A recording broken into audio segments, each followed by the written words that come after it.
welcome back to another episode of Untethered. I'm Roger, your host, and I'm here today with my co-host, Mark Edworthy, and our panelists, Roger, me, and my brother, Robert.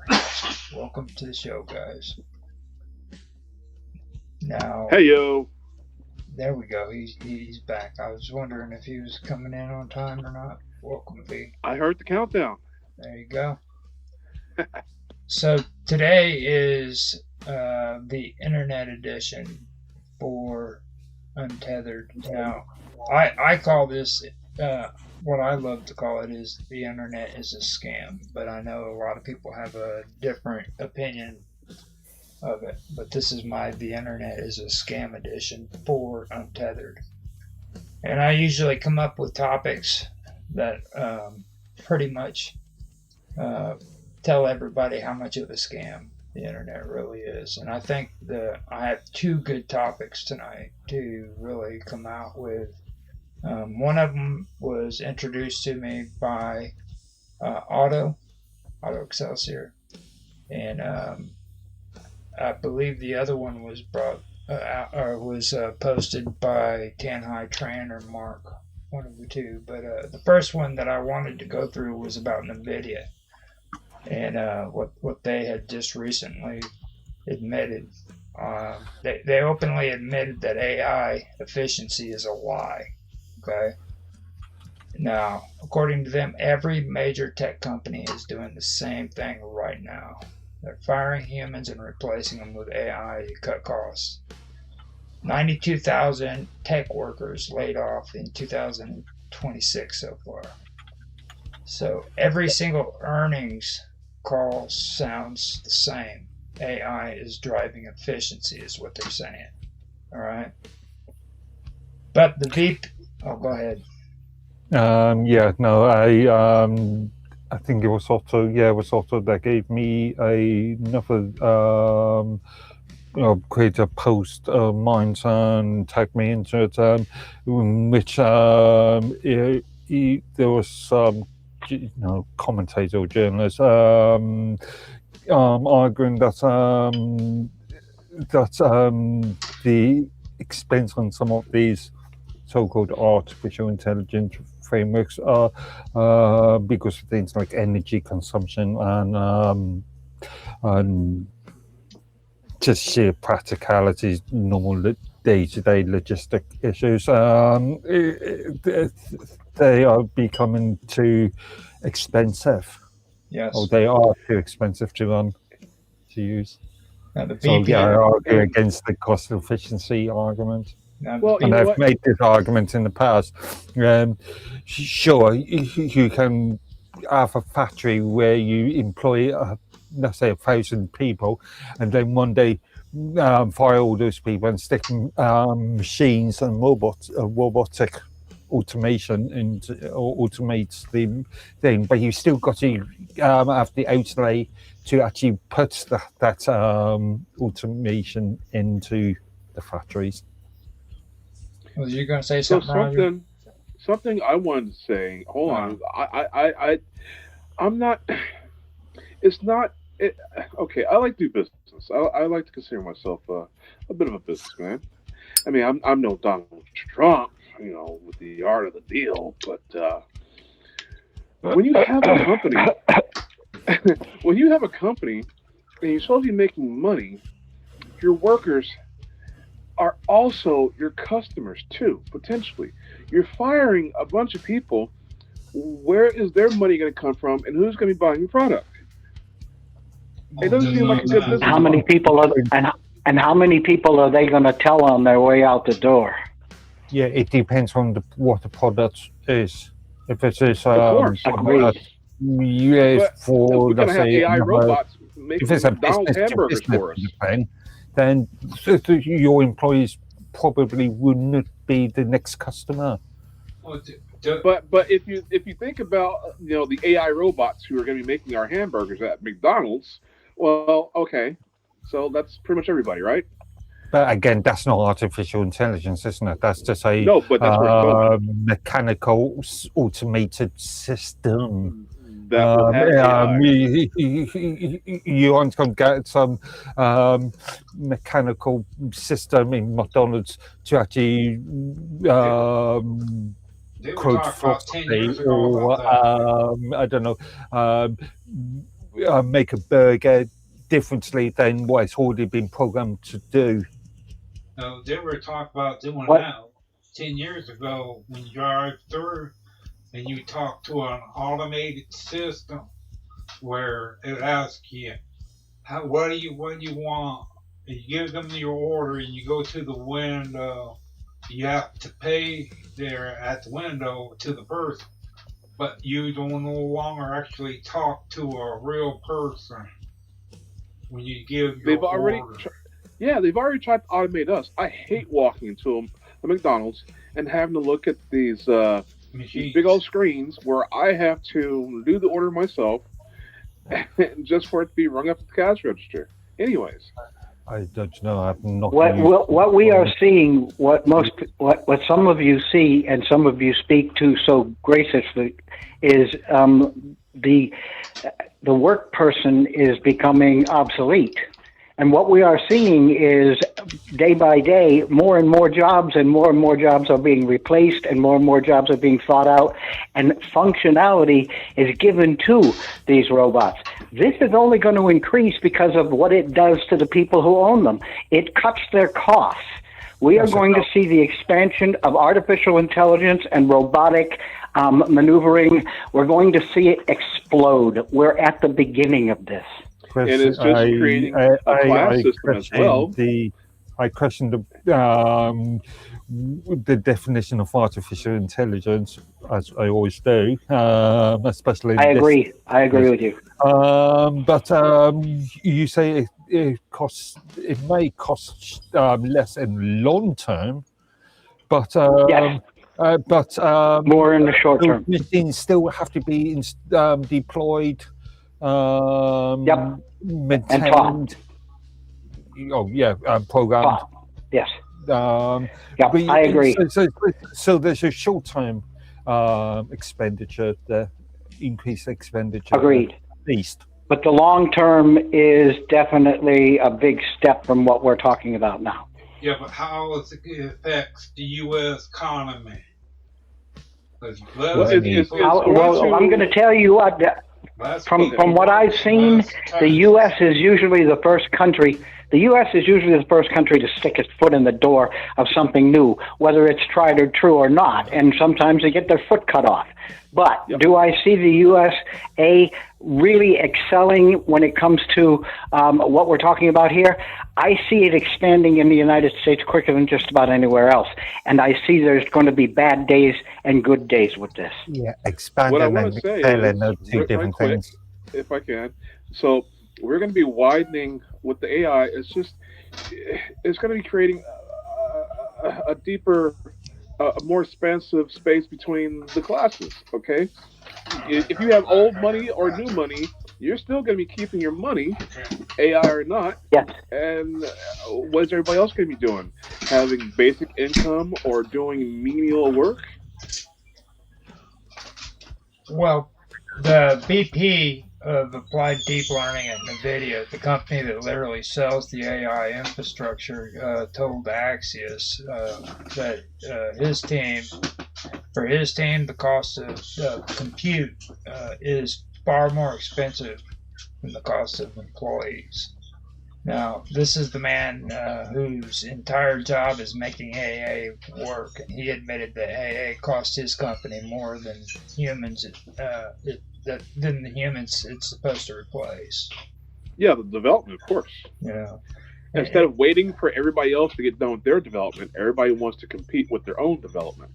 It's also the maintenance. And you got to understand, he doesn't work at some struggling startup. He's talking about one of the most valuable companies on Earth, basically. Like they make a lot of money. You know what I'm saying?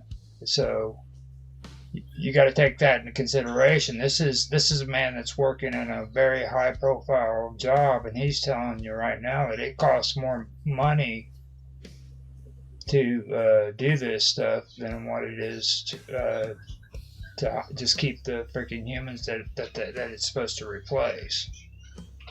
You know. Yeah. I suppose it also is industry dependent. Depends on what industry you're talking about. Well, MIT came out with a freaking research analysis, I guess you call it, that backs that up too. Okay, they analyzed whether AI could actually replace human workers at a competitive cost, and found out that AI automation only makes financial sense in 23% of jobs. Yeah, again, be careful of how you use the term artificial intelligence, because automation may not be artificial intelligence. You can name it whatever you want. I don't play. I mean, if a machine that just call it whatever you want. Call it whatever you want. Hole in the widgets every day. Okay, let's put it in a day. That's not artificial intelligence. Let's put a blank spot. Let's put a blank spot right there, and you just fill it in. Let's get back to the topic that I just mentioned. Okay. Okay. It covers. It makes financial sense in 23% of jobs, and the other 73% of humans are still cheaper to have than what AI is. Okay, or LLMs or whatever cool, trendy name you like to call it. I can see things like large language models being used, or these algorithmic frameworks, automated algorithmic frameworks are being used successfully in more administration-based worlds. I can see why AI would be good for space exploration. What better way to keep maintaining satellites, communication, internet through the space, like on Earth to Mars. You remember the first Star Trek film? No. They used the internet to take pictures from satellite. And well, I mean, you know that the drone that's on Mars right now is basically running off of a sophisticated version of what we call AI or LLMs, right? I mean, it's not sitting there with a guy at freaking NASA who has got a remote control, just controlling it at all hours of the day. No, but that's just a number of logic gates, isn't it? That's just some developers saying, if you see this, do that. No, this is either do A, if not, do B. You're the only person I know who is in full flight denial when it comes to freaking artificial intelligence. Because you are just completely. A lot of what is being called artificial intelligence isn't artificial intelligence. You just do not believe it. No, you do not believe it exists, dude. Just openly admit it. I argue that it's being ill-defined. You're like a Christian that's terrified of freaking UFOs. You know what I'm saying? but I would tend to agree that artificial intelligence is not intelligence, right? And that there is a mechanism, there is a pattern by which it accomplishes what it does, and that a computer could probably do the same thing. So again. Is it artificial intelligence? I think artificial intelligence goes just a little bit too far. Is it artificial problem solving? Yes, it is. But is it artificial intelligence? I think that may be just a few steps too far. Yeah, but you're forgetting. Didn't we have an entire 2-3 episodes last year? Last year. That's why I'm so. That's why I'm so amazed with you, because I figured you would have learned something from that. I think, yeah, but what? Like you. I learned there's a lot of marketing BS out there. Yeah, I know. That's it. That's all you. That's all. That's all he freaking remembers, man. It's like we talked about AI so much. This man should have a PhD in artificial intelligence, LLMs, whatever the hell it's called. You know what I mean? For 3 straight years, we've been discussing this stuff, man. He should know it from the inside out, and he's still. Artificial intelligence is a concern. It is a concern. He actually won me over more on the whole commercialism part of it, because I've even talked to Otto about this, and I was like, I think people freaking are making too much of a big deal out of this shit. Just way too much. The problem is, you've got to define things. What do you mean by intelligence? And it's interesting. The psychology used to worry a lot about this, but it doesn't too much lately. But what's his name there? Stanford, the guy that was the Stanford Binet IQ test. He was asked, "What is intelligence?" His reply was, "Intelligence is what my test measures." Yeah. Okay, so that's the. So I think what most people, when they throw around this idea of artificial intelligence, I think what they mean is artificial consciousness, something that is reflexive and aware of itself, and has its own agenda. That is exactly right. Yeah. So that is exactly right. Again, something that has its own agenda. Right, something that has basically, and I'm going to pull out my Buddhist card here. In Buddhism has this idea that anyone that isn't a fully awakened being is, to a greater or lesser extent, basically crazy. And when we have an image in our heads that we take identity in, right? We have a picture in our heads. We want something because we have this image that we don't have it. We want it to be this way. I don't have this, but I could have this if I do that, right? And we're dissatisfied with now because we're paying attention to this picture in my head with a bigger car, or like another girlfriend or something like that. Well, whatever you're looking for. This is just for the sake. So it means, in other words, that you have to look away from the moment, really, in a certain sense. Time out. What's going on? Time out. We have Otto onto the show. I want to introduce Roger to Otto. Roger? Roger Landry. Landry. I know Roger Hansen already. No. We have Roger Landry on the line, founder hello. Of TLB Media Project, and also main founder of TLB Talk. Oh, groovy. Very groovy. Pleased to meet you.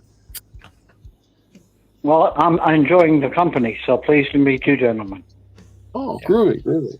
Now just understand, too, that Untethered is probably the coolest show that freaking you could be on, because like you get a bunch of people on here that talk about stuff that they completely disagree with, but for some reason we come up with good talking points. Just to give you a heads up, Roger, on that. So even though I'm going to give you guys a heads up. So far, I have enjoyed the hell out of this, and I think it's going to continue. So thank you for the invitation.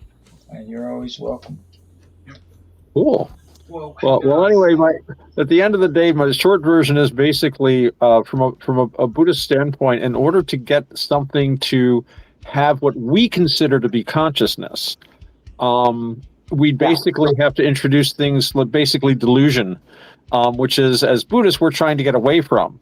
So would it be fair? And I came up with this theory that the reason why we're having trouble considering that AI might be conscious is, now, wait a minute, what if it were conscious, but it was conscious the way an arhat, an enlightened being, is, right? We wouldn't be able to recognize it because we are limited through our delusions.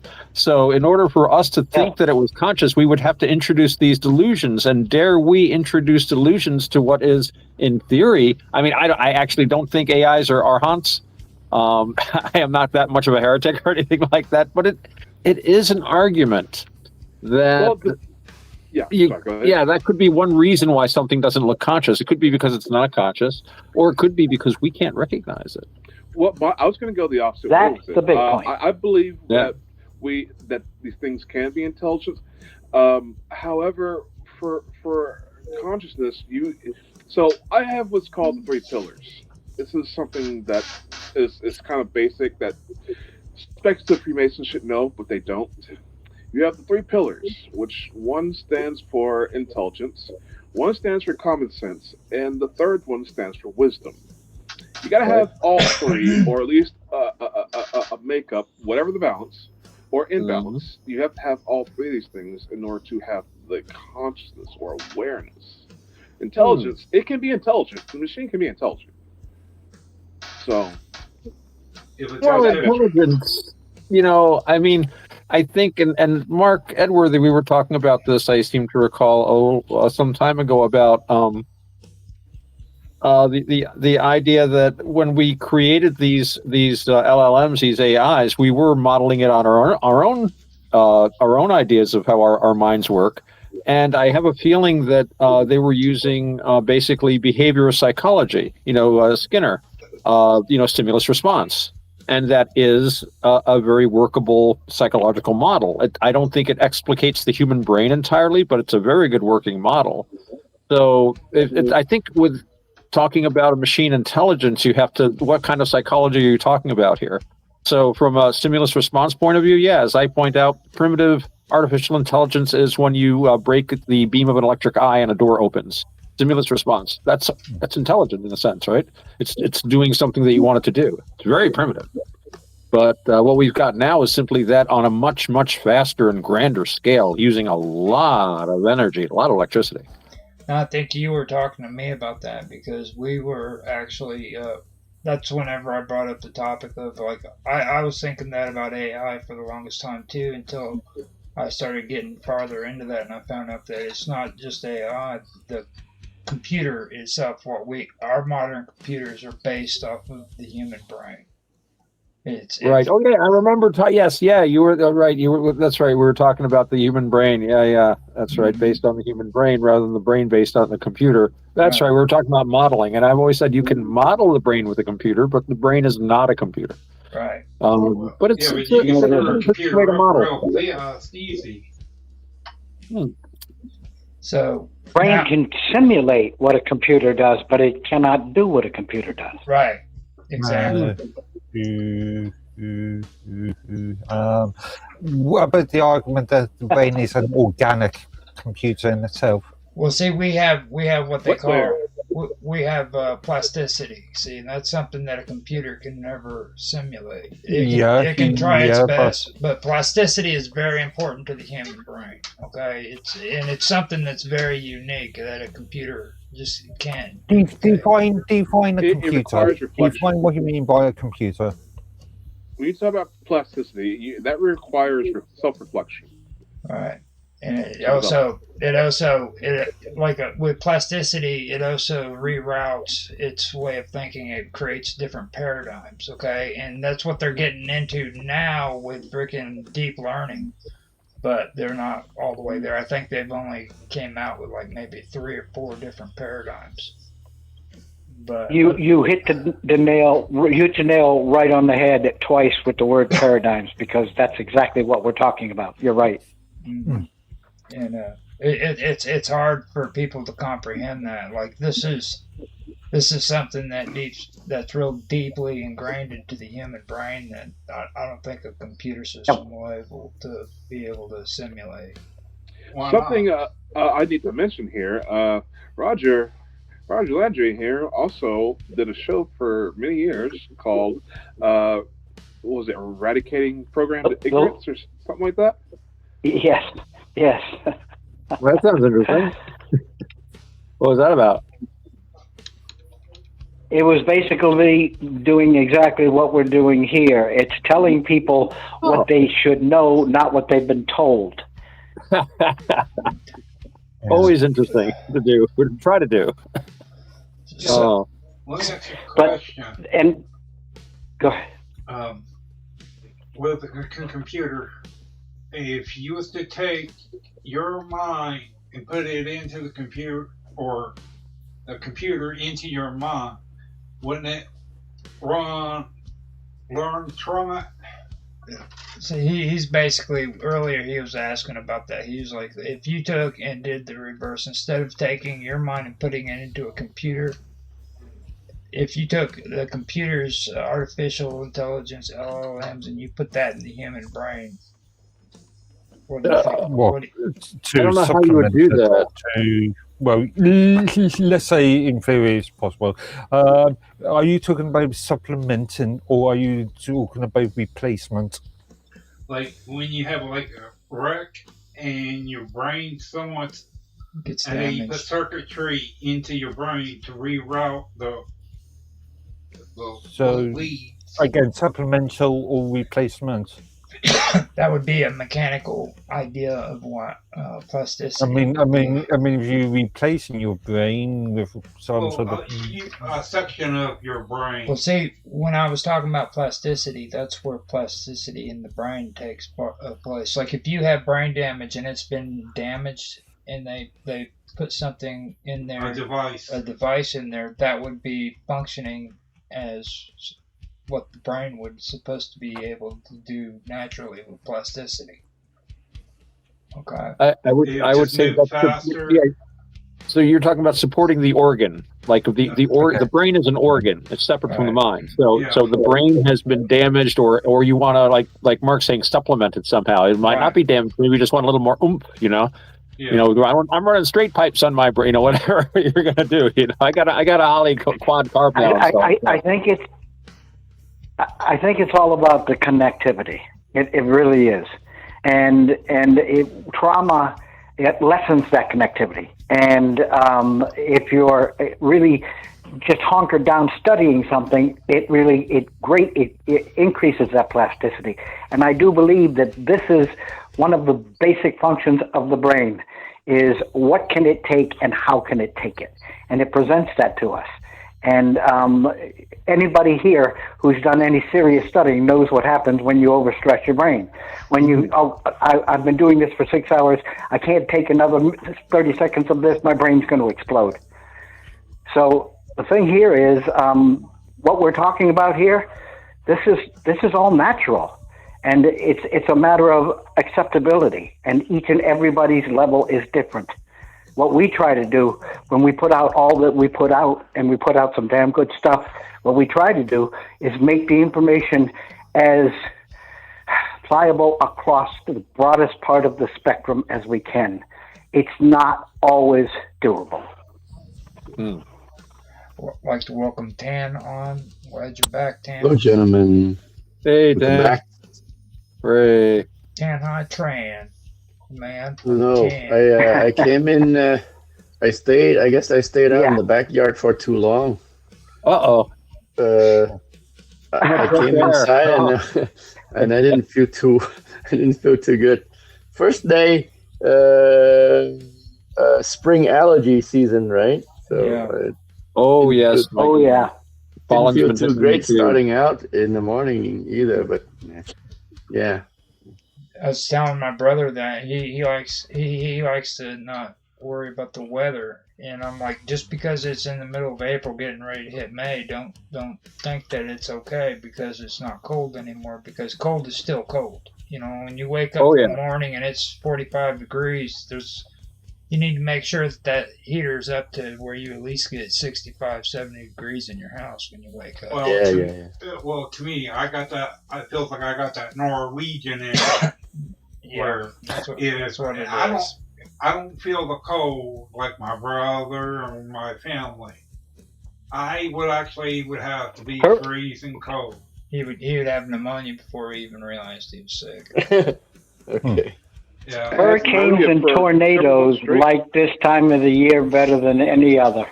Hurricanes and tornadoes, this is their favorite time of the year. They've been getting some tornadoes. I think I saw something on the news down in Texas, was it? Texas area? Yep. There's been a couple of them already. Wow. And there's supposedly a hurricane brewing off the Atlantic coast. Ooh, there we go. Interesting time. It better be a sight to see when they're talking about the temperature and speed of the tornado with the ozone layer, the climate change. Mm-hmm. They're saying the F1 goes up by 20, the speed. Each one would go up. Yep. If I don't get those guys that chase them, that seems if I see one of those, I'm going the other direction, and there's people driving out that go look at them and get closer, and I'm like, no. What are you getting out of this? Oh, you're on YouTube. That's great. Yeah, you know what? I can be on YouTube too, but I'm not going to go to the tornado. West Frankfurt All the way to your grave. Was in that world record for that one tornado, 1920s, wasn't it, Roger? Yeah, I believe so. I think so. Yeah, it was down in Marion, actually. Marion, Illinois. The entire city got wiped out. It just went right through. Wiped out. Wow. Yeah, destroyed it. All the way to Evansville.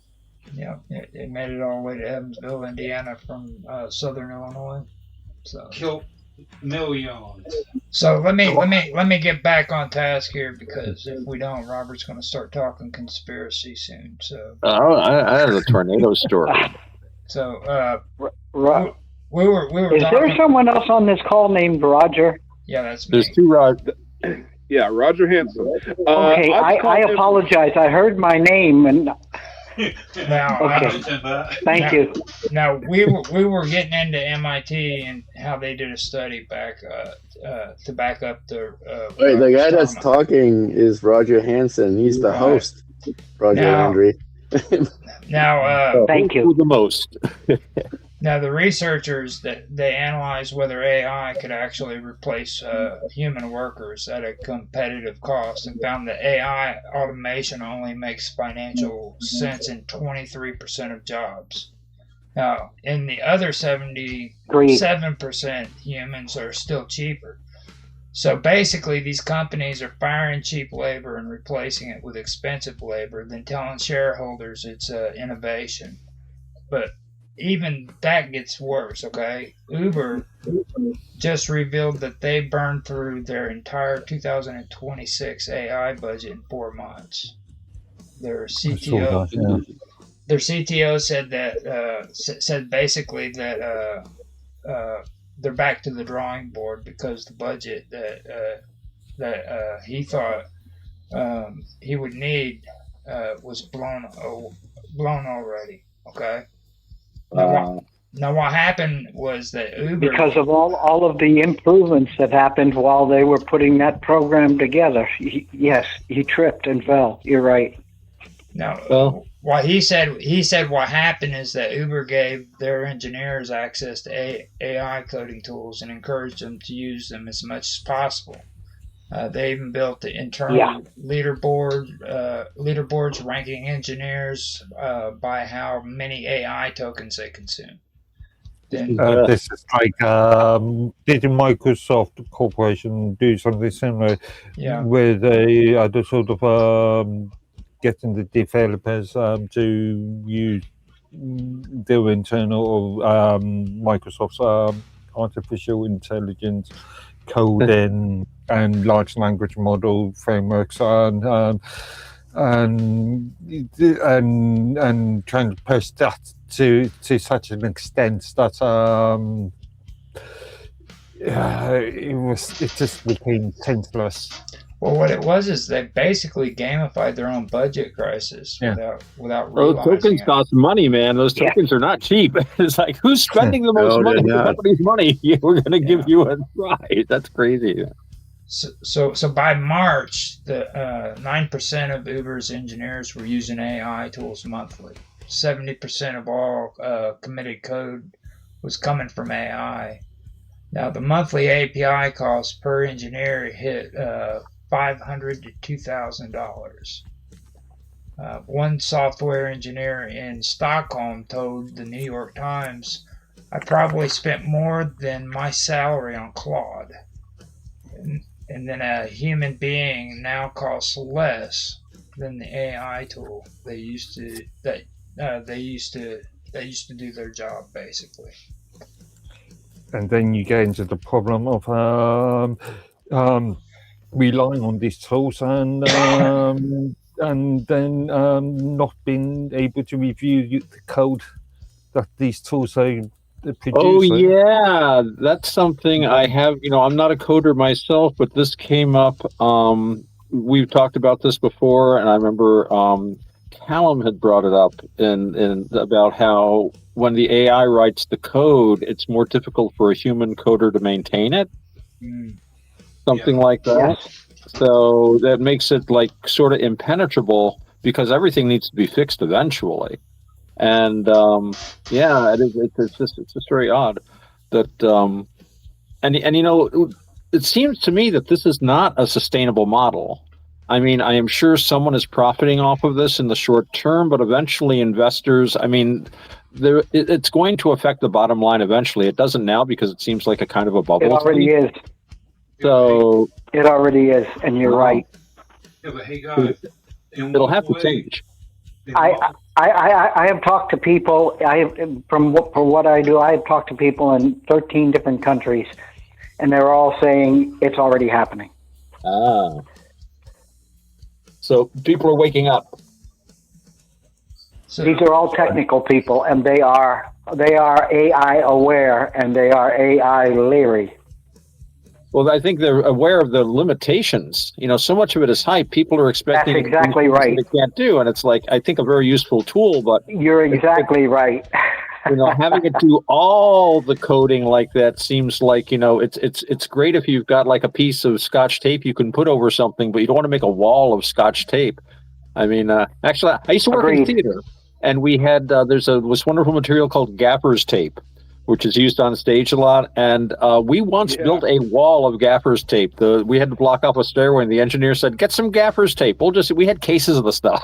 We used like a half a case of gaffer's tape and built a wall of it, which I would not advise though as a regular thing. So it seems to be sort of like that.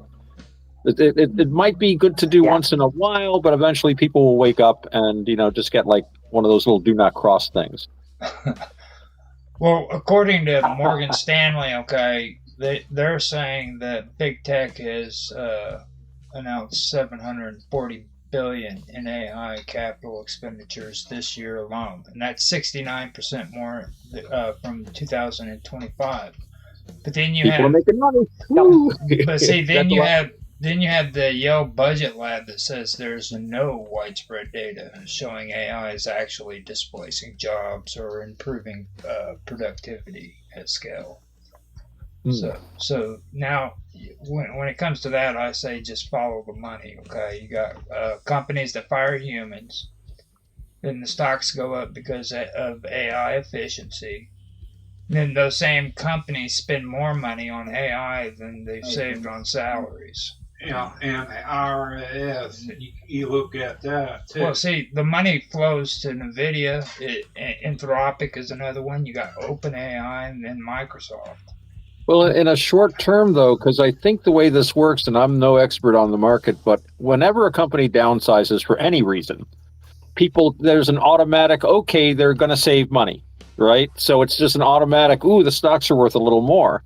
But it's a very temporary thing. And like you're saying, if you take whatever savings you have from this and then, plow it into and then spend even more than that on the replacement, this is gonna tip the other way. And from what not Roger Hansen, but our new Roger was saying, people and these tech guys are very aware of this stuff too. And this isn't going to make it onto the mainstream, but they're going to be talking to each other about this.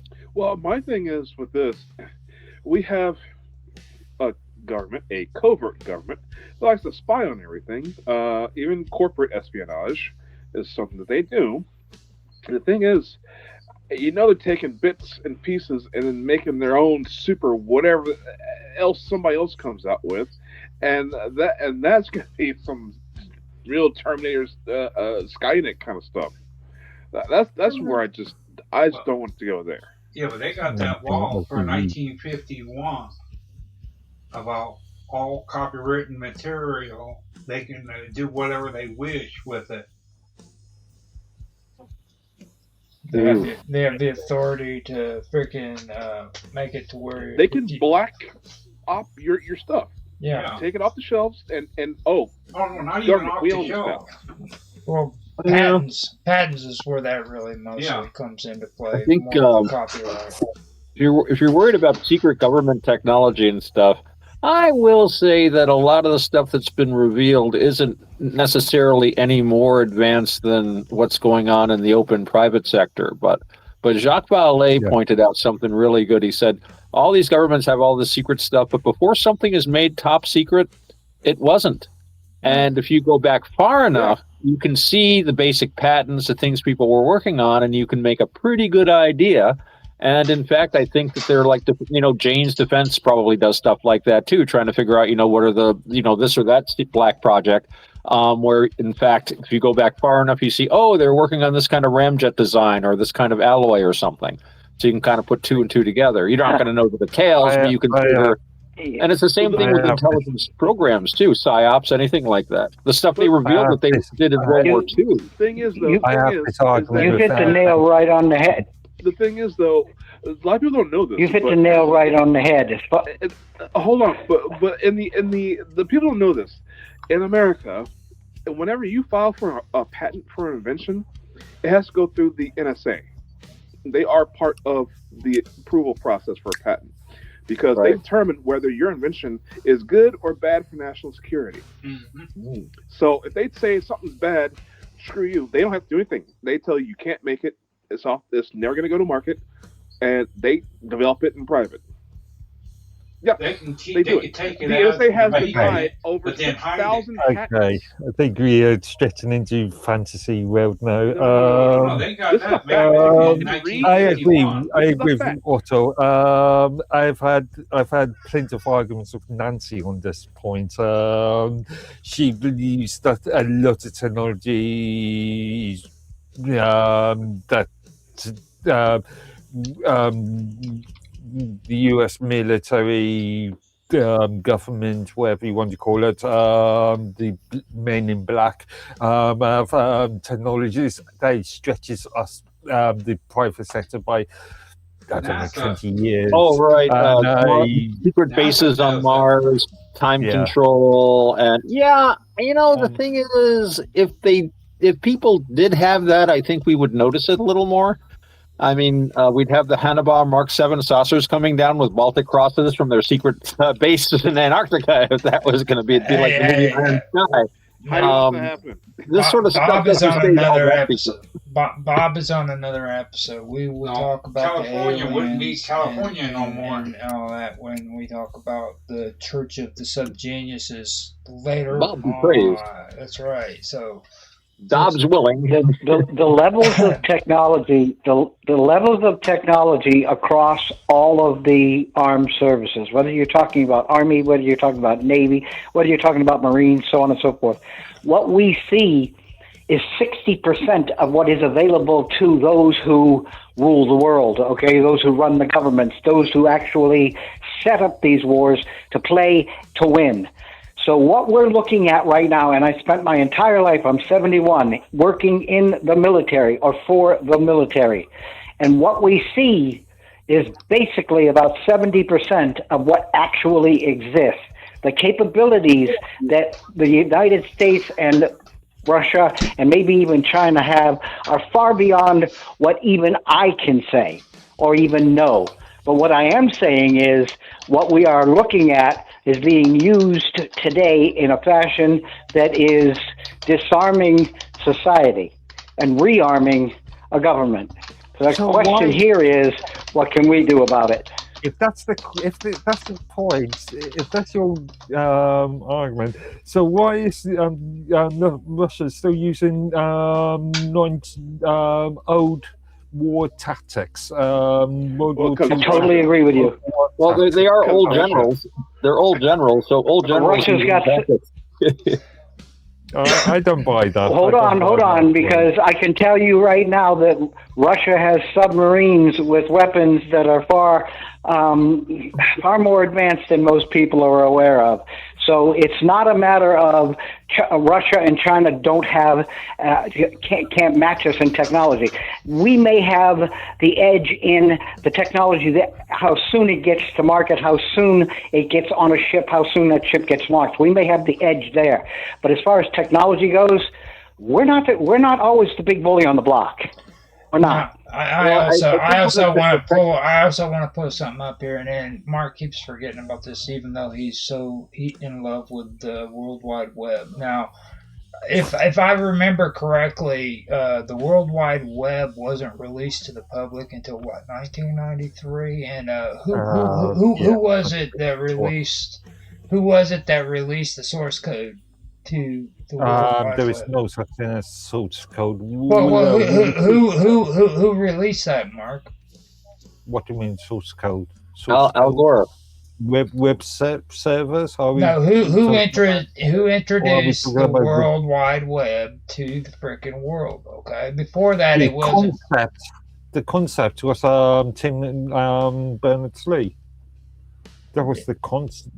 Who created the concept? Yeah. Who introduced the first web browser and editor? That would be Netscape. Whoever was Netscape. It was April 30th, 1993, and that was CERN who released the source code from the first web browser and editor. Yeah, but it was still a private sector company. And it was supposed to be royalty-free, by the way, and available to everybody. No, that was mainly commissioned by European taxpayers, states.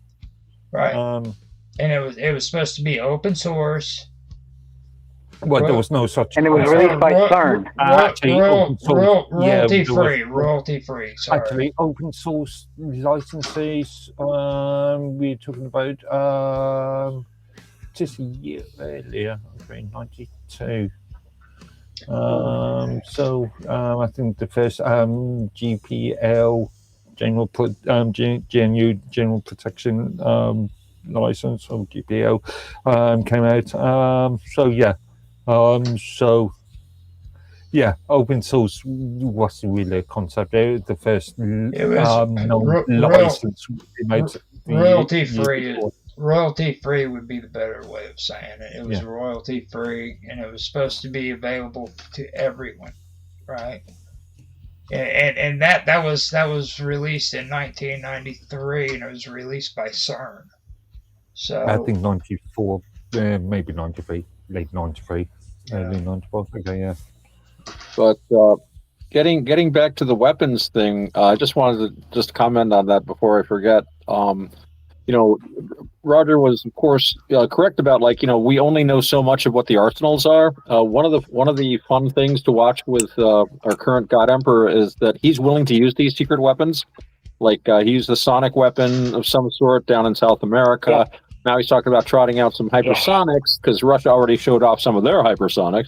But the thing is, though, when you look at these weapons, they are part of a continuum of these technologies. They are like stuff that we have no idea. And one of the things I noticed was, did you remember that thing where all those drones came out and shut down an American Air Force nuclear bomber base? There was a huge number of unauthorized, these big drones came out over this nuclear bomber base. They didn't have any AA stuff because they're in the middle of the country. The AA, you're not supposed to get that far. So they basically shut down the base. They didn't have any anti-drone things, and people are whispering, it's China, it's this or that. It's part of the old Cold War thing. Remember, we used to do overflights over Russia just to intimidate them? And so it's like, but somebody said, we didn't do anything. I says, of course we didn't do anything. If we did anything, then they would know what our countermeasures are. Just because you don't take something down doesn't mean reveal the technology to the people doing that. And we've been aware of drones for many years now. You can go down and buy drones off the shelf. Oh yeah. These were big drones, but apparently they shut down the base. They didn't have anything for countermeasures. Yeah. They didn't have any AA or anti-drone stuff set up. But I was also thinking, well, they may have had countermeasures that they simply didn't use because they don't want to reveal all your countermeasures. They keep these things really close to their vest. Yeah. Some weapons have never been used, never were used. They were developed and then they became obsolete before they were ever used. And then they got declassified. When the drones came there, when they were over here, and in some way they use a pulse and knocked them out of the air. Well, they threatened to knock them out. Weapons, yeah. They threatened. Mark doesn't believe that the government's holding tech from us. Well, he never does. That's something. Well, I don't think they're withholding basic tech, but they're certainly withholding. I mean, physics is physics. Anyone can read a physics book, but yeah, they've got stuff that they've developed to an amazing capacity and stuff that would be for us not knowing what it is. Remember, a lot of UFO sightings related I will guarantee it. Stealth fighters. Yeah, but what about I work for Raytheon. I can guarantee what you just said is true. Well, one of the things that I always got, remember the first so-called modern UFO sighting was this guy, Kenneth Arnold, out in California. And he said he saw these ships and they were skipping like saucers. Well, they were all the headlines were like flying saucers, but they weren't flying saucers. They were actually flying wings, and they looked a lot like the designs on some of the German flying wing aircraft that were later developed into the stealth fighters and bombers. So, the performance he was reporting was similar to the performance of the jet-powered planes that they might very well have had in the early late 40s, early 50s or something. It happened. So the flying wing was if you look at it, you can look it up on the internet. If you look up Kenneth Arnold, there's like a picture of him holding a drawing, and it's like this crescent-shaped flying wing, and you can compare that to schematics of German and later American aircraft, and same damn thing. My mind. Well, like when they were next to Mexico. Well, I want to remind everybody here that Roger Landry worked for Raytheon for 30 years. Wow, Raytheon. Yeah. So he knows. Well, I've run into a lot of people. But at the same time, I'm talking with a bunch of intelligent gentlemen here who seem to know as well. Well, just a question of critical thinking. I think everyone here is pretty good at critical thinking. If you know that sort of thing, then you would be under the whatever is the U.S. Official Secrets Act. Well, it depends. It depends. There's stuff that you can't talk about. That's correct. To mention. There actually is limitations on some of them. There's whistleblowers who's come out after like 30 years. Some of them, I believe that one of them, the guy who claimed to be involved with JFK's assassination, he came out with his information like after 50 years. That's another thing. When these whistleblowers come out and they say, well, I was in this government base or I worked this and I'm talking about, people that are whistleblowers like that, they're whistleblowing because they were told to whistleblow. You remember that big thing about the alien autopsy film that came out? It was on the networks and stuff, and they had Falcon, this guy's secret agent, and he's revealing all this stuff. And it's like, I've heard this argument, people couldn't hold these secrets, they couldn't do this, they'd be disappeared and all this kind of stuff. What they do if you violate that, they send you to Leavenworth. Okay, they don't have to disappear, they send you to Leavenworth for like 30 or 40 years. People don't say this stuff unless they are supposed to say this stuff. Do you know how many times I have been in, well, you don't know, but I've been in lots of conversations with Mr. Landry, and he would tell me, I can't talk about that. I can't talk about that. You don't do that. I had a clearance. I never knew anything. I have nothing to talk about, but I don't anyway, because there's nothing you don't, Well, I do. And the reason I would tell him, I can't talk about that, is because most of the things you can't talk about don't expire. Right. Yeah. Now, I do have to say that this is the first episode that actually felt like Mr. Robot was back on the show with us for this year. I mean, it really was, because this is the kind of stuff he always got into, and this is the way we said it. Slightly more saner than Mr. Robot. Yeah, this kind of. We got a whole panel of Mr. Robots today, so there we go. Now, this is a good discussion group for these type of topics. I really think so. Yeah. Now, I'm reminded of you guys. You must have heard the actor Larry Niven.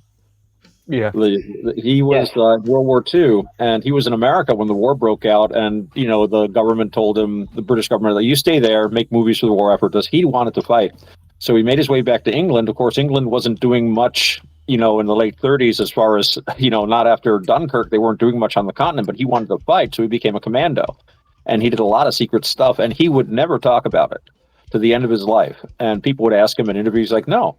I took an oath. It's secret. And apparently one time he was with some people and someone asked him about it. They were visiting a graveyard in France. And he said, you see all those tombstones out there? That's why I don't talk. I won't say a word. And people take that seriously. I think it's funny. There's this guy. We've all seen him. I forget his name. Christopher something. He played Count Dooku, Star Wars. Yeah, I didn't see that one. Darth Tyrannus. Okay, well, he was a British spy in World War II, and he came out with some stuff saying the occult is absolutely real. It's like talking about Christopher Lee, aren't you? A lot of those guys are in, the occult and espionage have gone hand in hand since John Dee was Agent 007 for Queen Elizabeth. Aleister Crowley worked for British Naval Intelligence, although his files said unreliable, used very carefully. That was, you can imagine, with that guy. yeah. Hey, Raj, what's that movie we were watching where the guy during World War II, the Christopher Lee is his name. Sorry. Yeah, and if you want to talk about him, then you should have mentioned something like the Wicker Man, and he's had a long history of, especially in the 70s.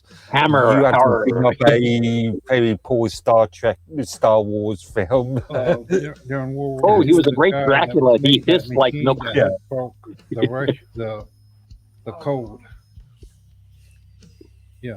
That device was made manufacturing all warships even today. From that time on in, that was installed on all ships. And that's part of like built-in internet for the internet for all That's the what ships. started modern computers. Yeah. It was a code breaker. That's what I was referring to. Yeah, they used it to break the German code. Soldiers should have access to the web and while they're fighting. That's how they came up with they the did. modern version of the computers. I don't know. We have apps now. Before we have ours, family. they were doing that and whipping the crap out of us. Yeah, With all the information that they were broadcasting until that device was made and then built into all ships, Navy and Air Force and all that. And I will tell you one place where I never had access to the internet, and I wish to hell I did. I rode nuclear submarines for 6 years, and when you're underneath the ocean, there's no way to get a signal in or out unless it's done by acoustics, which means broadcasting a sound wave. Okay, so had I had access to the internet, I probably wouldn't have been so damn bored. Spending 12 hours on watch, 12 hours on sonar watch, 6 hours on, 6 hours off, 6 hours on, and there was nothing to do. You couldn't go anywhere. You couldn't. You're 20,000 leagues under the sea. But I will tell you the things I learned. The things I learned over those 6 years. Excuse me? I suppose you could create a submarine-based intranet, having a server in your sub that for, I don't know, entertainment and recreational purposes. Now the computer, a little internet library or something. That'd be cool. I guess. The primary machine. No, there was a library. There was a library. Okay. Well, that is a good point. At least you spend your time reading books and meditating instead of looking at. Okay. Not only that, but you will find that the nuclear submariners in the United States Navy get ahead in the Navy quicker, and you ask why. You just mentioned it, okay? We have time in between watches to do nothing. So what we can't even look outside. So what do? We study.